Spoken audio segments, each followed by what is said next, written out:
السلام علیکم دوستو، کیسے ہیں آپ سب؟ میں زبینہ فیاض ایک بار پھر آپ کے ساتھ میں شروع کر رہی ہوں مشتری النجوم کی 5th سٹوری میراث شرافت، اور اس کی رائٹر ہے اقصیٰ بتول۔ خالی آسمان پر بکھرے چاند ستارے چاند کی غیر موجودگی کو بہت محسوس کر رہے تھے، جیسے کچھ نہیں ہے جسے ہونا چاہیے تھا، اور کچھ ہے جسے نہیں ہونا چاہیے تھا۔ اسی کشمکش کو محسوس کرتے ہوئے وہ اپنے کھلے صحن کی چارپائی پر بیٹھی ڈھلتی ہوئی شام کا بغور جائزہ لے رہی تھی اور کھلے آسمان کو خاموشی سے تک رہی تھی، جسے کچھ کھو گیا اور وہ اسے آسمان کی گہرائیوں سے نمودار ہوتے دیکھنا چاہتی ہو۔ آپا، بابا کب آئیں گے؟ مجھے بھوک لگی ہے۔ یکلخت مینا نے اسے ہلا کر اپنی طرف متوجہ کیا اور اس کی سوچوں کا تسلسل توڑا۔ آ جائیں گے مینا میری جان، بس تھوڑا سا صبر کر لو، جیسے بابا آئیں گے میں فوراً تمہیں کھانا بنا دوں گی۔ اس نے مینا کو تھوڑی دیر انتظار کا کہہ کر ٹالنے کی کوشش کی۔ وہ بھی پریشان تھی کہ بابا ابھی تک کیوں نہیں آئے۔ وہ آٹا لائیں گے تو وہ گھر کے لیے روٹی بنائے گی۔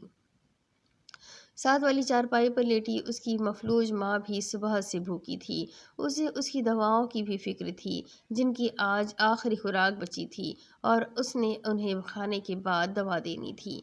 آج سارے دن کی محنت کے بعد بھی چند غبارے ہی بکے تھے اور دن بھر کی کمائی 350 بنی تھی۔ اپنی کمائی گننے کے بعد اشفاق میاں نے اسے جیب میں ڈالا اور پرچون کی دکان کا رخ کیا۔ السلام علیکم۔ دکان میں داخل ہوتے ہی انہوں نے دکاندار کو سلام کیا۔ وعلیکم السلام، دکاندار نے جواب دیا۔ 3 کلو آٹا، نمک اور مرچوں کا ایک پیکٹ ڈال دے، انہوں نے دکاندار کو ہدایت دی۔ دکاندار نے سامان ڈالا اور بل بنانے لگا۔ کل بل 600 روپے بنا تھا اور ان کی جیب میں صرف 350 روپے تھے۔ اتنے زیادہ ولید صاحب؟ انہوں نے بل دیکھتے ہی دکاندار سے کہا۔ کیا کرے اشفاق میاں، مہنگائی روز بروز بڑھ رہی ہے، آٹے کی قیمت آج مزید بڑھی ہوئی ہے، دکاندار نے جواب دیا۔ میرے پاس اس وقت 350 روپے ہیں، میں باقی کے پیسے کل پورے کر دوں گا، انہوں نے خود کو کہتے سنا۔ معاف کیجیے گا اشفاق میاں، ہم نے اپنی دکان بھی چلانی ہے اور ادھار کا سسٹم بھی ہم ختم کر چکے ہیں، آپ پیسے دیں اور سامان لے جائیں، دکاندار نے کہا۔ دنیا کتنی خود غرض ہو گئی تھی، انہیں اچانک احساس ہوا۔ دیکھیں، میرے بچے گھر میں میرا انتظار کر رہے ہیں کہ باپ آئے گا اور کھانا بنے گا، میں وعدہ کرتا ہوں کل تک پیسے پورے کر دوں گا، انہوں نے التجا کی۔ دیکھیں اشفاق میاں، اس طرح ہم ادھار میں دکان چلاتے رہے تو چل گئی ہماری دکان پھر، اور ویسے بھی ہم نے ہر ایک کے گھر کا ٹھیکہ نہیں اٹھایا ہوا، دکاندار نے صاف انکار کر دیا۔ اشفاق میاں کو اپنا دم گھٹتا ہوا محسوس ہوا۔ اچھا ٹھیک ہے، مرچوں اور نمک کے پیکٹ کے ساتھ جتنا آٹا بنتا ہے 350 میں وہ تو ڈال دیں، بچے آج کا دن تو بھوکے نہ سوئیں، کچھ تو لے کر جاؤں میں، انہوں نے دکاندار سے کہا۔ دکاندار نے ان کی ہدایت کے مطابق آٹا کم کر دیا۔ گھر کے دروازے پر دستک ہوئی تو 6 سالہ سعد نے بھاگ کر دروازہ کھولا۔ السلام علیکم بابا، آپ کھانے کا سامان لے آئے؟ ہم کب سے آپ کا انتظار کر رہے ہیں، سعد نے چھوٹتے ہی استفسار کیا۔ ہاں لایا ہوں، یہ لو نینا، جلدی سے کھانا بنا لو اور بچوں کو دو، انہوں نے نینا کو سامان پکڑاتے ہوئے کہا۔ نینا نے سامان لے کر کچن کا رخ کیا۔ سامان کھولتے ہوئے اچانک اس کے ہاتھ رکے۔ آٹا کم تھا۔ بھاری دل کے ساتھ اس نے آٹا برتن میں نکالا اور گوندھ کر روٹیاں ڈالنے لگی۔ کم از کم اس کے چھوٹے بہن بھائی تو کھانا کھا لیں۔ اس کے دل کے کسی نہا خانے سے پھوٹنے والی ننھی سی امید کی کرن نے اسے دلاسا دیا۔ کبھی تو کشادگی کے وہ دن بھی آئیں گے جو خدا نے ان کے حصے میں بھی لکھ رکھے ہوں گے۔ کبھی تو کیا حال ہے چودھری صاحب، کیا چل رہا ہے آج کل؟ اس دفعہ تو گندم کی کافی فصل بنی ہے آپ کی ماشاءاللہ سے، حالانکہ موسم نے کافی حد تک فصلوں کو خراب کیا ہے، جنید نے گندم کے ڈھیر کی طرف دیکھ کر کہا جو ٹرکوں پر کافی بڑی تعداد میں لادا جا رہا ہے۔ ہاں جنید صاحب، اسے بزنس کہتے ہیں، پیسہ بیٹھے بٹھائے نہیں بن جاتا، اس کے لیے ذہن کو استعمال کر کے صحیح وقت پر صحیح فیصلے لیے جاتے ہیں۔ دیکھیے ذرا فصل خراب ہوئی تو ہم نے گندم منوں کے حساب سے سستے داموں میں خرید کے اسٹور کر لی، اور ایسے حالات میں جب مارکیٹ میں گندم کی کمی ہوئی ہے تو قیمت بڑھتی ہے، چنانچہ ہم نے کم قیمت پر گندم کو خریدا اور اب جب کہ قیمتوں میں اضافہ ہوا ہے تو ہم بیچ رہے ہیں۔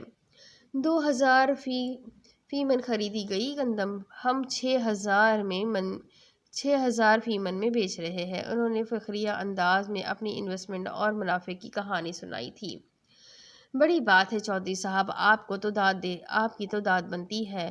کیا ذہن چلایا ہے آپ نے؟ جنید صاحب نے داد دیتے ہوئے کہا لگایا۔ اس فخریہ گفتگو میں موجود بے حسی کا شور سن کر گندم کے دانے بھی شرما رہے تھے اور اس خدا کو اشرف المخلوقات کی شکایت کر رہے تھے جو ان کی بے زبان بولی کو سننے کی طاقت رکھتا ہے کہ مالک ان اجارہ داروں کی کم ظرفی دیکھ جن کی وجہ سے ہم ان تک نہیں پہنچ سکے جن کا نام تو نے ہمارے ماتھے پر لکھا تھا۔ ہمیں ہمارے حقداروں سے دور کر کے ہمارے حقداروں کو ہم سے محروم رکھا گیا۔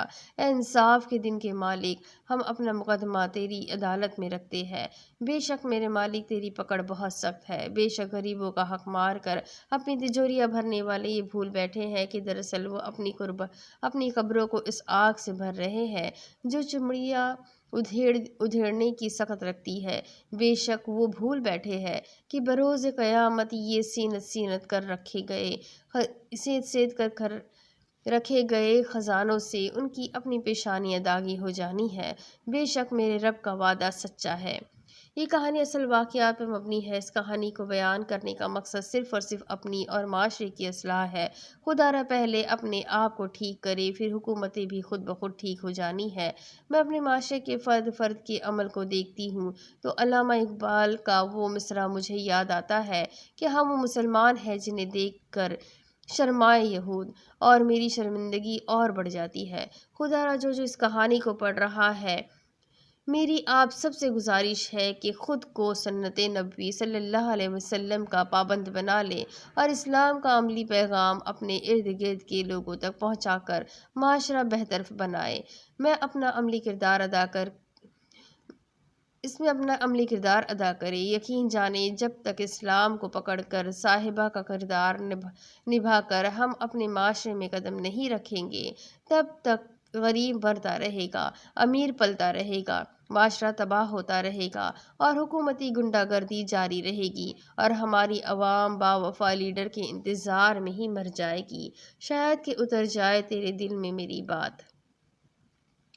ختم شد۔ تو اس کے ساتھ ہی یہ کہانی ختم ہوتی ہے۔ امید کرتی ہوں آپ سب کو بھی اس کہانی سے بہت پیارا سا سبق ملا ہوگا۔